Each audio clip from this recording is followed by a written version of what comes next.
Hello guys, welcome back to Trading for Beginners, and in this video I'm going to talk about how to bind your phone number with Bitget Wallet. So without any further ado, let's dive right into this exciting video.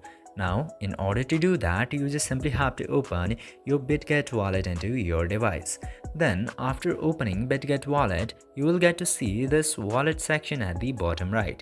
Tap into there, and after that, you will get this section of Buy Crypto.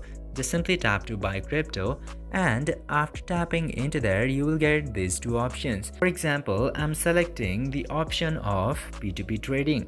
I'm tapping into there, and then you have to select any of the networks and tap to buy. And after that you can easily enter your phone number and verify it.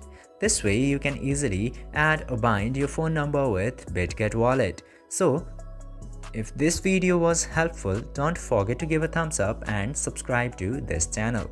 Thank you for watching this video.